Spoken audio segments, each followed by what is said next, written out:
from Formula Fun. I'm here today to talk to my friends who are secondary teachers, and today we are talking about interactive notebooks in the secondary classroom. I just want to say hi. I'm coming to you from Texas. As you can see, my mess of an office is behind me. I hope you are all having a fantastic Sunday afternoon, as am I. I'm a little comfy for you today. The hair was a little bit of a hot mess. Sorry about that, but I'm sure you understand. It is 4 o'clock Central Time on December 7th, 2014, and I have a few things to share with you today. Today, I'm going over a few things that you all had questions about. I took your questions, I've looked over them, I've thought about how I've done them in the classroom, and I really want to talk about those with you. So today we're going to use our hour here together to talk about planning, to talk about grading, and to talk about homework, as well as a few tips and tricks to help you get through the holidays and get started into your second semester of school. I know some schools start the second semester as soon as the holidays come back. Some have exams when holidays come back, and then they start the second semester. And then some of you are on quarter schedule, and some of you are on trimester schedule. We talked about that a little bit yesterday on my Facebook page.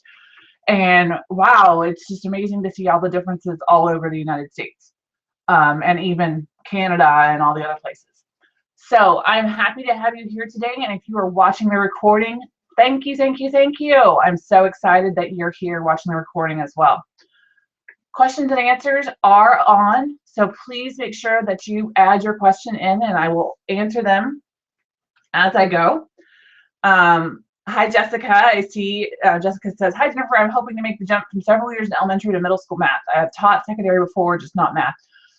Jessica, I'm going to start with you right there. I went from teaching fifth grade math, or fifth grade everything, to fifth grade math, back to fifth grade everything in the same year. We split mid-year. And then I went to second grade for a few years. And then I went to special ed, life skills classroom for a year. And then I went to middle school math. And oh my gosh, I loved teaching middle school math. My 7th and 8th graders were my favorite. I still love my life skills buddies, and they are great as well. So I'm going to add that in there, that I've answered that. The question and answer is working. Yay! So the first thing I want to talk to you about, gave my little intro. So just telling you, I have my little plan here on my Post-it note.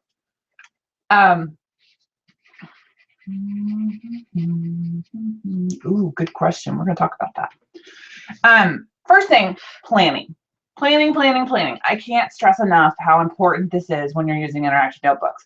It doesn't matter if you start planning now, or if you started planning in the summer, or if you start planning with your next unit. Planning is important. You have to stay ahead of your students. You can't just come into class every day and be like, okay, this is our topic today, we're going to go with it. I did that my first year, and I didn't think ahead on necessarily what I was using. I had first period off, so I kind of used that period each day to find out, oh, this is what I'm going to put in my interactive notebook today. It didn't work. Wow. Oh, really? So I created a planning document that I'm telling you, I use with every single interactive notebook I create. This one is actually planned out for an entire year of units that I'm working on. And I start with that front matter of what's going to go. I mean, it's marked down page by page by page of what's going there. The highlight means that I've actually made that item. So you need to sit down and look at your units, or however you plan on breaking up your units, or breaking up your chapters, or breaking up this, that, and whatnot. And you need to decide what's important. You need to decide your order. You need to decide your flow, and you need to plan.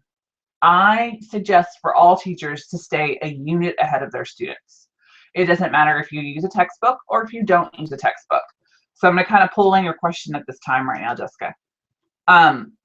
When I taught in my 7th and 8th grade classroom, we did not have a textbook. So our interactive notebook was our textbook. Now, I did have some teacher's editions that I had purchased through Amazon.com and Half Price Books, our local Half Price Book supply or Half Price supplier. And I used them to help me format my flow. I didn't even have a pacing guide. I had nothing. I had our state standards and that was it. Texas has its own state standards. We're not Common Core. So that is all I had when I was planning. Since I was new to middle school, I didn't know necessarily the flow that things should be taught in. Just a second. This is coffee, guys. So I had to really look at it and decide what the best flow for my students was, but also the best flow for my teaching.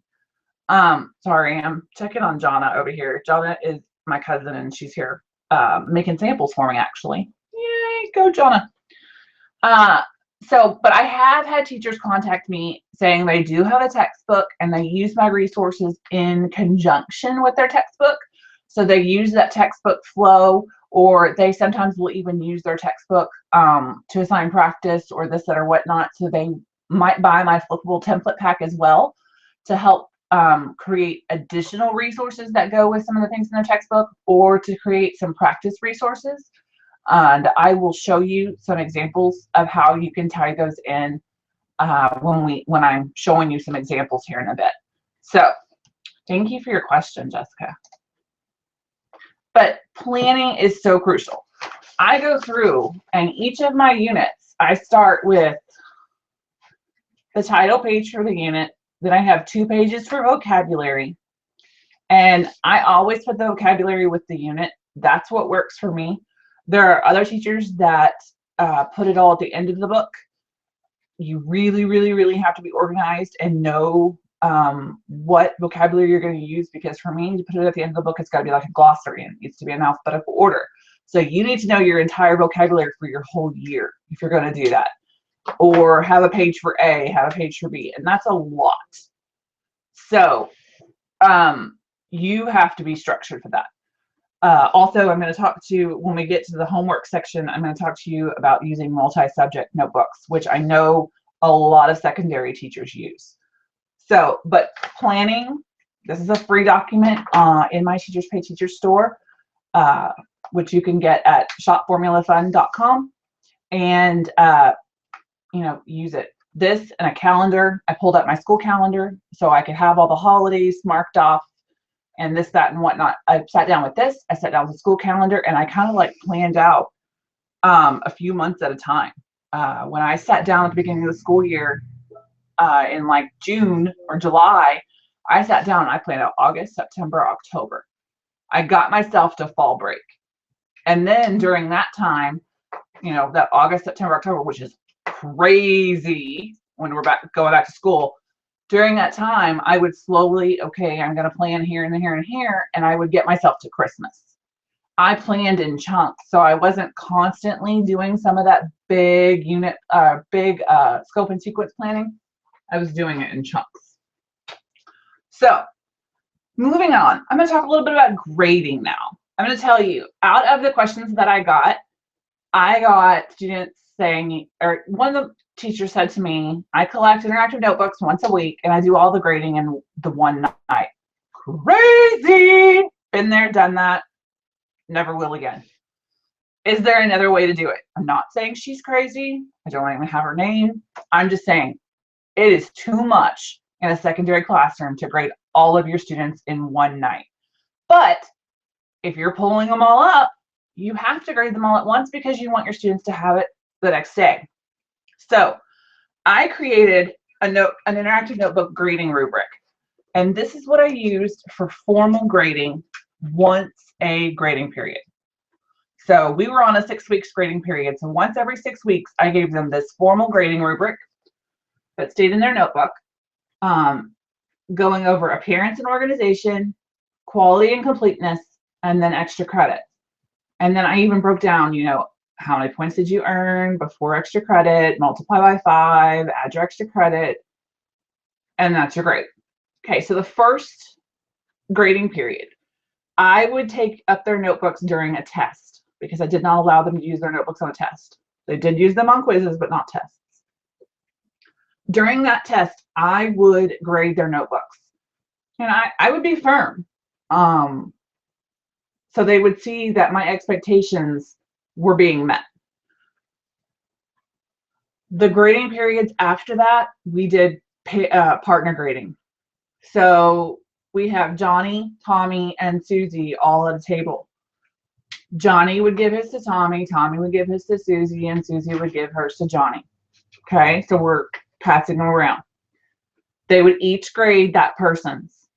They would put their initials at the bottom, below the extra credit part. I didn't make them go through and do the points earned. Then person 2 at that table would do the same thing. Then when, say, Susie got her notebook back, she would average the points together that Johnny and Tommy gave her for each of the sections. And then she would use that as her grade earned. So with 6 points at the top, say Tommy gave her 5 and Johnny gave her 6, she'd get 5.5 for that section. Say for quality and completeness, say Tommy gave her 12 and Johnny gave her 10, she'd get 11 for that section. And then extra credit, I went back and forth. There were some 6 weeks I said you can't get extra credit unless you've gotten all the points up above.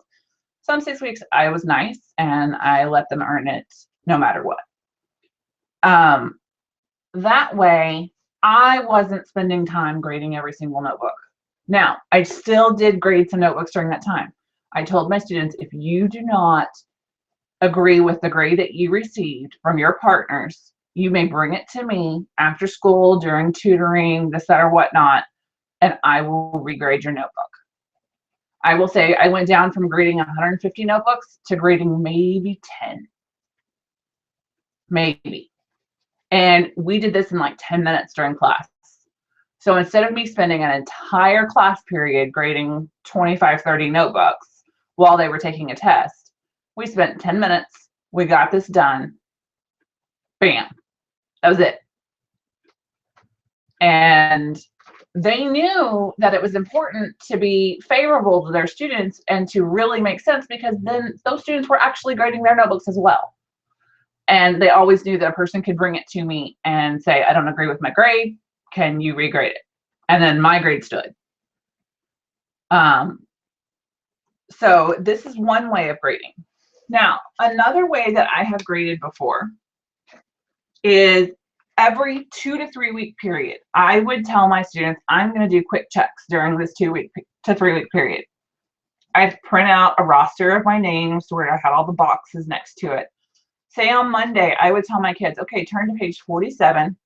Show me your flippable that's complete on page 47. So I would go around the classroom. I'm not sure I even have a page 47 in here done. Okay, let's skip it and let's go to page 56. So I would say, show me page 56 and show me that your flippable is done. So I would walk around. If their flippable was complete, they would get a check mark for that day. Over the course of that 2 to 3 week time period, I would choose 4 to 5 random things to grade, to check for, to do those quick checks.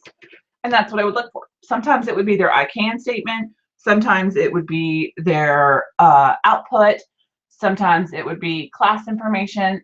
It was just always be random. And I'm going to tell you, I picked different things for different class periods. Because if first period told second period what I did, guess what second period's rushing to do before they get to, or third period's rushing to do before they get to my class? You catch my drift. Sometimes I could do 2 periods back to back because they didn't have time to tell the kids. And sometimes I would do the same thing. Let them, you know. And that's completely up to you as a teacher. So you have to decide. So then during that 2 to 3 week period, if I did it 4 times and they got all 4 checks, that was 100 for a daily grade in my grade book. If there were 5 checks and they only got 4 of them, that was an 80 for a daily grade. It was really easy. It was marking participation. It was keeping them on their toes because they never knew when I was going to do a quick check. It could be any day. And that really, it just made it really nice and easy in a classroom. Now, I would put on the board, quick check today. I would not say what it was. And most of the time when they were doing student practice or during their exit ticket or the set or whatnot, that's when I would go around and quickly do it. I could stand at a table and I could say, okay, turn to page whatever, done. I'm telling you, I could do a class of 25 to 30 in about 5 to 10 minutes. That's it. And it made it really easy. And I would just go around with my clipboard and mark off whether they did it or not. Now, if a student was absent, they had to show me that next day that they came back.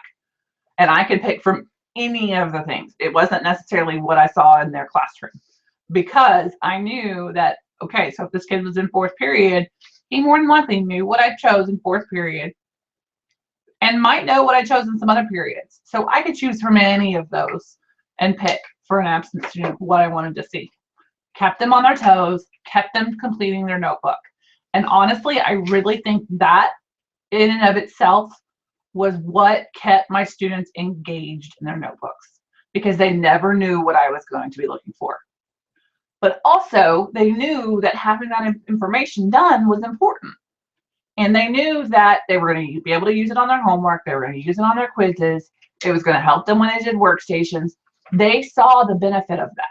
So keeping them accountable and then putting a grade to it meant something. So any other questions right now about grading before I move on to the next? I'm going to look at my little notes over here from other people.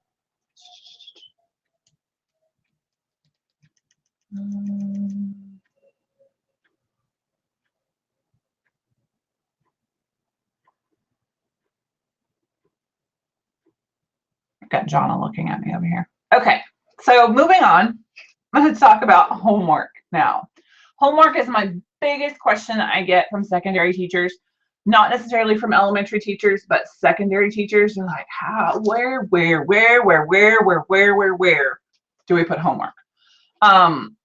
Good question I got this past time was, how do you organize papers outside of the interactive notebook? Sometimes I want students to do inquiry activities or worksheets. Those types of things, oops, don't necessarily fit. How do you manage students who've misplaced things? All this kind of goes together. Adjusting activities, showing their impact on student achievement. Oh, I like that question. Sorry, I just saw a secondary question. Okay, so homework. I don't put it in interactive notebooks. Here's the reason why. My homework policy is very simple. I started when I went to middle school giving homework once a week. The reason being is when I was in elementary and I was teaching 2nd grade, I started doing this my 2nd year of teaching 2nd grade. It's like my 4th, 5th year of teaching, where I gave homework on Mondays and it was due on Fridays, period. That being, I did get a rough sketch saying, okay, you're going to want to practice your spelling every night. You're going to want to read every night. You may want to do a little bit of math every night. You know, I said those were my, thoughts on it. So when I got to secondary and I started teaching in the math classroom, I would give my students one assignment that week. And it was over material from 2 to 3 weeks prior, or even a spiral review of what they had learned all year. That way I was keeping skills fresh in their brain. Now granted, I taught math. This works for any subject, any subject. So my students knew that the first day of the week, it didn't matter if it was Monday, it didn't matter if it was Tuesday, it didn't matter if it was Wednesday or even Thursday, they got homework for the week. Then it was due the end of the week. They got homework during Thanksgiving week, even though we only had 2.5 days. It was given on Monday, it was due on Wednesday, period. This past year was the first year that school district ever gave off a full week. This worked with my students. They knew they could turn it in as soon as they were done. And if it took them till Friday, that's fine. If they finished it Monday night and wanted to turn it in on Tuesday, that was fine. And I kind of got to a point where if my kids turned it in by Wednesday on a full week, I would give them extra points, like 2-3 points, just to help teach responsibility and encourage them to get their homework done. I will tell you that the lack of homework turned in drastically decreased when I did this. Out of a class of 25 to 30 kids, I may have 1 or 2 kids not do their homework. This was coming from my first year when I had just implemented this. I was still having like 9 and 10 kids not doing their homework. And it was making me want to pull my hair out. I'm like, guys, you have a homework of maybe 20 questions to do in 4 nights. Why is this not getting done? And, I'd get every excuse under the book. I'm like, 20 problems, 4 nights, break it down, do it all at once, do it during your study hall. They all had study hall every day. They had a 30-minute advisory that they could do homework in. And once I finally got it into them and I was getting down to very few kids not doing their homework, it really showed benefit, and parents loved it. They're like, thank you for understanding the fact that, my kids have social lives. They have church, they have football, they have soccer, they have dance, they have this, that, and whatnot. I'm like, I completely understand, because I have a social life too, and I want to be able to enjoy my nights. I don't want to spend hours upon hours doing homework every night. And so reviewing those skills not only helped them keep it on their toes, but it also just kind of freed them from, if we're learning something on Monday, they know that they're going to have that week of learning it and practicing it and reviewing it and even maybe a quiz over it before they even see it in a homework activity. I did this after doing some research on homework effectiveness in the classroom or within the classroom. How many times do you give a homework assignment or even give a practice assignment and a kid has completely done it wrong? And then you have to go back and you have to reteach, reassess, and reevaluate to make sure they understand what you have taught. Well, how much time is that wasted then? So if you then instead teach a concept on Monday and Tuesday, maybe quiz the concept on Thursday, and give a homework assignment a week and a half later, that has given so many more times for this child to be engaged in this concept through group activities, through practice, through questions asking in class, exit tickets, this, that, and whatnot, that they finally understand it. I can't tell you how many times in high school, specifically, I would get an assignment, say on Monday. We would go over it in class. We would go over the few practice problems that were in pre-calculus is what sticks out in my brain. We would go over the concept after we checked our homework from the previous day. Go over the new concept, do a couple of example problems, be assigned our homework, then be given an exit ticket. Exit ticket was normally over the homework from the previous day, which most of the time I didn't understand because we didn't have enough time in class to practice it and answer questions after doing everything else. And so I would bomb these exit ticket / quizzes because my teacher graded them as a quiz. And so I would have to come in for tutoring, relearn the material, redo the quiz, all in this small 30 minutes, 45-minute session. And I struggled. I struggled because it was this constant vicious cycle.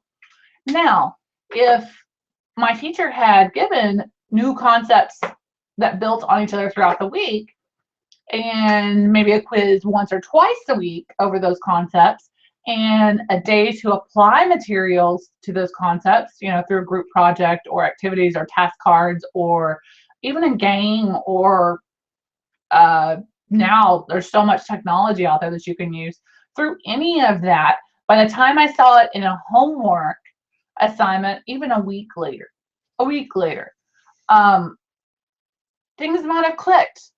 Um, I say this mainly, I love math. I love math. Math is a passion. I do tap out when it comes to high school math, just because I don't feel comfortable enough to teach it. I had a lot of teachers in high school that uh, just weren't the best. And thankfully, my father is a secondary math teacher, so I got to use him for help a lot. But our students don't always have that. And so we have to think what is best for our students. And that is why I adopted that homework policy, is because not only does it allow them to have a social life, but it is best when you're thinking of the developmental process of their brains. And students need to see things multiple times before things make sense and before things start to click. And when you look at the way we teach things, things build upon each other. And so if you are doing an activity in class and you give them homework or even practice problems and they build upon each other, and then you give them a quiz, and then you give them official homework and all that stuff, then they've got their notebook to use as a resource for that homework. Now, another part of this, I'm going to give you some examples of some output activities that easily could be homework activities that you put in the notebook, because it really depends on how long your class period is, how much time in class you have to do any kind of practice. So here's one where it just basically says, draw a form of estimation, or choose a form of estimation to solve the following problem. So this one, I gave my students a problem and they had to solve it and explain themselves. Okay, that's pretty easy. One problem. One. Because I can tell in that one problem. Okay. Jessica had asked earlier about practice. So here's one of the flippables that I have. Think about a worksheet that's got, 20, 30 problems on it. Look at this flippable. This is 8 problems. These easily could have been written on a worksheet too, but now it's just something a little bit different, and students can do it in their notebook. So a number decreased by 13, and they write the answer underneath it. How easy and how simple and cool is that? So instead of copying a worksheet, shrinking it down, you could do it in an interactive form, and they could have it in their notebook. Okay, another example of doing homework in the classroom or in their notebook. This is a sort. So this is the different types of properties of math, and they're sorting things that go into each of the properties. Quick and easy. Could be practice in the classroom too. Another one, sometimes we do have to do worksheets. It's the nature of the beast. Shrink it down. Put it in as their output. This is one of my solve and snips. This is the writing equation solve and snip. So they still have room to show their work. They still have room to put their answer. And it's self-checking. And there's nothing wrong with doing a journal. Journals are reflection, but they can also be homework. Now, one thing that I have suggested we talked about multi-subject notebooks. I don't have an example of one right here, but think of a 3-subject notebook or even a 5-subject notebook. I'm going to give you an example for each. So a 3-subject notebook. I love Mead 5-star notebooks. They are the best. They have a 1-year warranty. That is why I love them. So I'm going to actually look one up right now. 5-star, 3-subject. Okay. I needed to get pages. Okay, a 3-subject notebook has 150 pages. Pretty cool. So 50 pages front and back per section. This is a 1-subject, and I think it has 100 pages. Okay, so think about that. With a 3-subject, you could do first semester, second semester homework. You could have that whole back section for homework. I suggested that recently for I was in a workshop, doing a workshop in Georgia, and I suggested that for one of my teachers, she did first semester, second semester, extra. In that extra, she put her homework and she put additional resources for her students. She was in a secondary special ed classroom. So she had students who, while she was still teaching on grade level material, she had to teach their IEP material as well, which more than likely was not on grade level.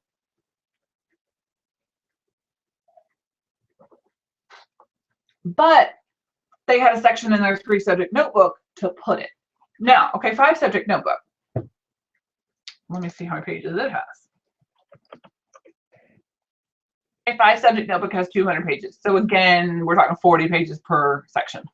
So first semester, second semester, homework, glossary, extra resources. That's what my dad uses for his calculus BC students, because they have a heck of a lot of stuff to put in their notebook. It allows you a way to organize everything. And that way you're not trying to cram it all into one section over the course of the school year. Because I can tell you that I used this type of notebook with my kiddos. It's a lot large. It's a 1-subject, 5-star. This is what I suggested to all my kids. Now, granted, they all didn't get these. Some of them got the smaller notebooks. When they had the smaller notebooks, they had to do 2. They had to do 1 per semester. And that was okay. That was what they had. That's, you know, whatever works. Now, the 5-star notebooks are a little bit more expensive, but I think the expense is worth it because they're durable. I will make sure to link these notebooks in my blog post tomorrow so you can have them. I'm sending Meg the links right now. Meg is my wonderful, wonderful, wonderful VA that keeps my life intact. I'm telling you, she's amazing. I don't tell her enough.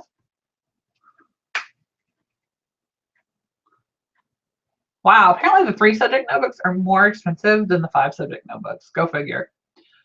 But like they've got a 6-pack of 3-subject notebooks. That's cool. Sorry, I'm kind of on a tangent over here. But I do love 5-star. They are fabulous. I'm going to actually link to these. And since on Donors Choose, you can use Amazon to buy resources. Throw up a project. Get notebooks for your kids for next year. There. I sent my links to Meg. I'm done on that one. Okay, so we are at, it is 4:34. Okay, I'm going to talk a little bit about keeping momentum through the holidays and into the new semester. And then if you have any more questions, I'll take your questions. I do have some wonderful viewers here today, and I am so happy that you're here with me on a Sunday. Yay, go you! The holiday seasons are here. It is a crazy time of year. We've got finals coming up. We've got, or not final, well, some schools it's finals. Depends on the subject you teach. Semester exams coming up, winter parties and holiday concerts and this, that, and whatnot. It's just a crazy time of year. It's almost as crazy as back to school. And during this time, it is really, really hard to keep the momentum going with our kids. There are days that they come to class and you feel like you are drying teeth just to get them to have a pencil, much less do any work. Right, Donna? Just nod your head. She's a senior. I can rag on her. Be consistent through this time of year. Add in activities more with your students. Keep them engaged. There's nothing like coming into a classroom and being in your seat for hours on end all throughout the day. I mean, think about it. These kids sit for 6 hours a day at least. So even if it's once or twice a week, make it something engaging. Whether you do a task card activity and they play left, right answer, or they do a scavenger hunt around the room with task cards, or heck, just let them do their homework together.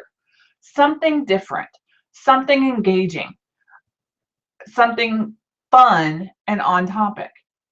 It's going to keep the mood in your classroom lighthearted. It's going to keep them there with you through the last few weeks. And that is so important. If you haven't checked out the free holiday ebooks from the teachers on Teachers Pay Teachers, please grab those.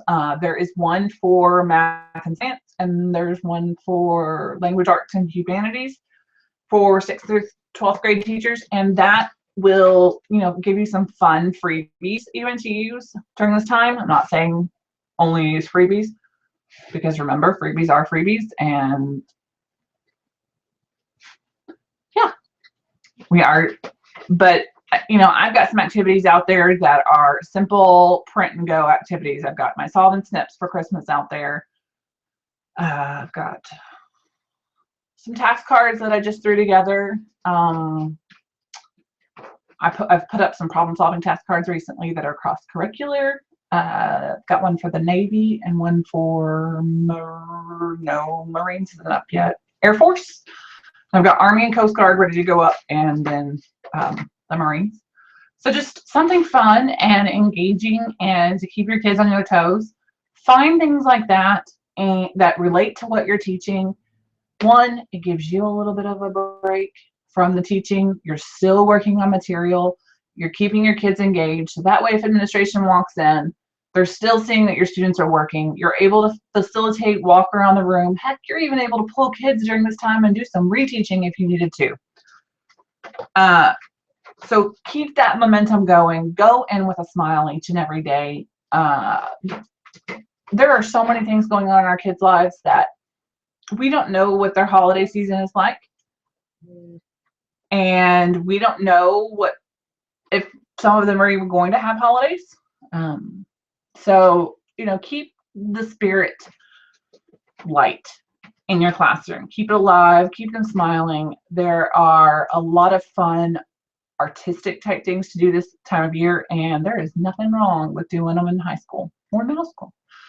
I've been pinning a lot of Christmas activities that, definitely from a math classroom, I've been pinning them, that include geometry and dodecahedrons and using angle types to make ornaments and things like that. They totally apply to your standards, and there's nothing wrong with doing those, and your kids will have a blast. So keep things light, keep things moving in your classroom. Just make sure you have a good classroom management style that will allow for that. Some of your kids may not be able to handle it. Have an alternative assignment for them, ready and prepared, because you never know when you might need it. On that note, I do want to make sure that you are following my main notebook, my main newsletter. Last week started the 4 weeks of fun with Formula Fun. Yeah, I know I'm kind of quirky like that. And I gave out my first freebie. It was this little pull tab pocket. You can see this pocket right here. I just wrote a problem on it. You could easily type it on there. I gave you the editable files, and students could pull it out and solve it right back there. Now, in tomorrow's newsletter, I'm going to give you a sneak peek. This is, I think this is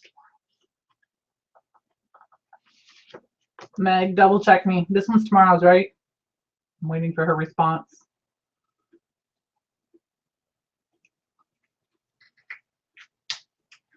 I think so, and I'm just going to show it to you anyways.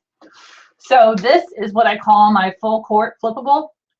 And I created that, or I call it that, because when you open it up, it looks like a basketball court, kind of. So it's got these two half oval sections and then a middle section. This is just the example I made. It was a factual booklet on basketball, and I thought it was stinking cute. So it's got facts all about basketball on the inside. And there's actually 2 holes that you could punch out and tie the booklet together. I just haven't done that yet. I need to do that today.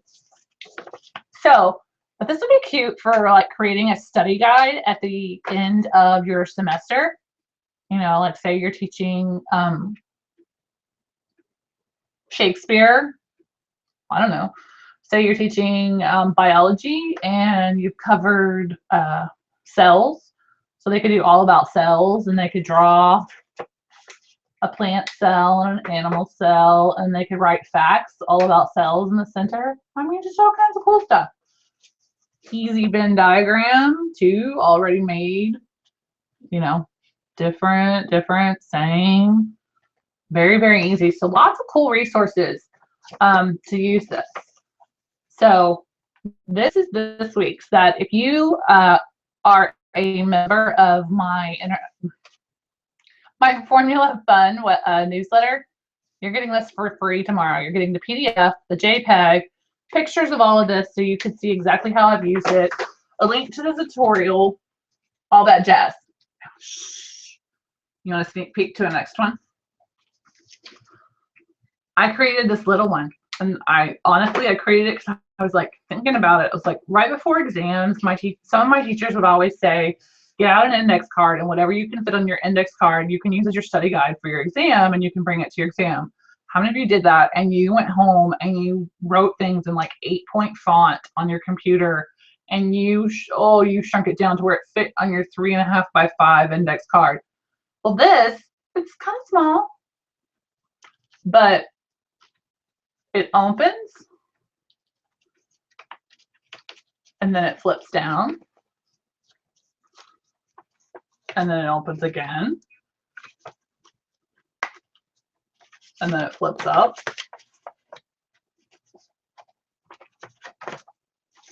and then it opens again, and it flips down, and then it opens again. So it really is a sheet of paper.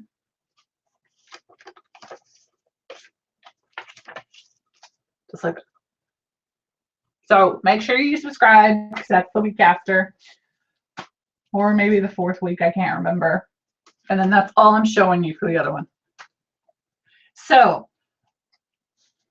are there any other questions before we finish up today's webinar? We're about 45 minutes in, and I want to make sure that I've answered questions. I've got a lot of great posts coming up on the interactivitiesforall.com store.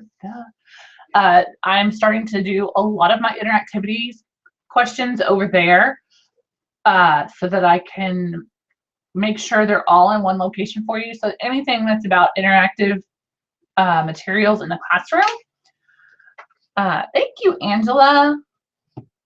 I try to keep y'all happy and give y'all free stuff. So interactivitiesforall.com, make sure you are following that blog as well. Meg and I are working on making sure that we keep it up to date. We're giving you resources over there. We're giving you the links for the webinars, all that jazz. So I love all of you that sent me questions ahead of time and gave me input for this webinar. Trying to make sure that I've covered everything and I don't have anything else to tell you. I appreciate you spending some time with me on your Sunday afternoon. It seemed that Sundays happen to be a really good day for people with webinars, mainly because you can sit in the comfort of your home on your couch with your laptop or your iPad, and your husband could be watching the football game or out tinkering in the garage, and you're not bothering anybody. And it's a break from doing lesson plans and grading. So, those of you, excuse me, who stuck with me today for this webinar, I have a secret code for you. If you are attending today's webinar, I'm going to write the code on a Post-it. I am giving you a $5 off coupon to formulafun.com.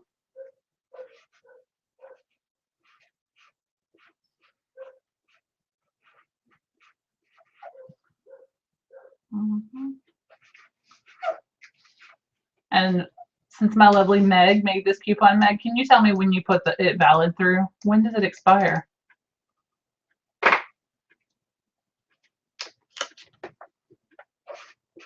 This coupon is valid at formulafun.com for $5 off.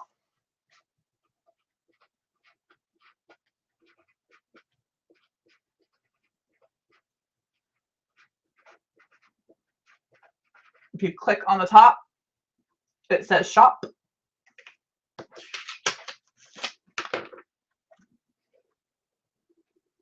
So, oh, I hope it's not in reverse for you.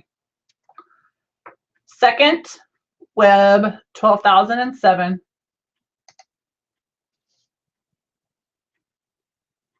Don't forget to check out Interactivities for All blog tomorrow for your certificate of attendance. The webinar will be recorded there. There'll be resources and more. And it cut off, Meg. So, Second Web 1207. I'm going to keep this up while I answer the next question. I sure hope it's not reversed for you, but it might be. Angela asked, have you ever let students use a 3-ring binder for their notebook? Yes, I did 1 year. I will tell you, I stopped doing that because students are notorious for wanting to clean out their notebooks. Second Web 1207, $5 off at formulafun.com. Oh, it's not reversed. Yay, Jessica, thanks. I stopped doing that because students were notorious for wanting to clean out their notebooks. And when they cleaned out their notebooks, I never knew what they were going to throw away. I suggested that my students keep a file crate at home and just put their stuff in the file crate or in file folders, or even a, you know, a folder like this for each of the 6 weeks, whatever. But you know, kids are kids and they don't always do what you ask them to do. And so things got lost. They couldn't refer to it afterwards. Binders, I don't know as being as, I don't think they are as durable. And so the holes would tear over time. I will tell you that I started using these with a few students, especially one of my autistic students who just could not function with a full notebook. It was just too much, too overwhelming. So he used one of these for each unit, and it worked wonderful. I actually had a few other students start to use it when they saw, like, one of my students lost their notebook. And so he started using one of these too. So, I mean, literally, it's the same thing as a notebook when you open it up. It's just they did it each unit in a different folder. And it works great because they were just keeping up with the folder each time.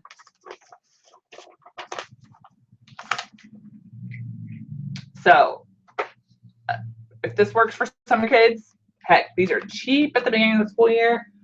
Grab them. Any other questions?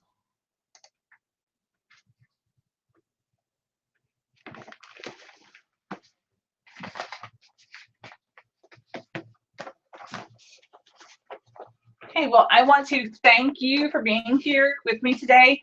Meg did let me know that she posted all the coupon information to the event page on the Google Plus page where the Hangout is. So make sure you check it out. And I'll check you later. And I will let you know when I start up webinars after the first of the year. If you have any topics you would love me to do a webinar on, I mean, say you want me to do a 45-minute webinar on one topic. So I think I'm going to start doing with the new year. So please feel free to send me an email at formulafun@gmail.com and let me know. Thank you for being with me here on this wonderful Sunday afternoon. I hope you have a fabulous day. You are all so, so very welcome. I love having you here. Bye, guys.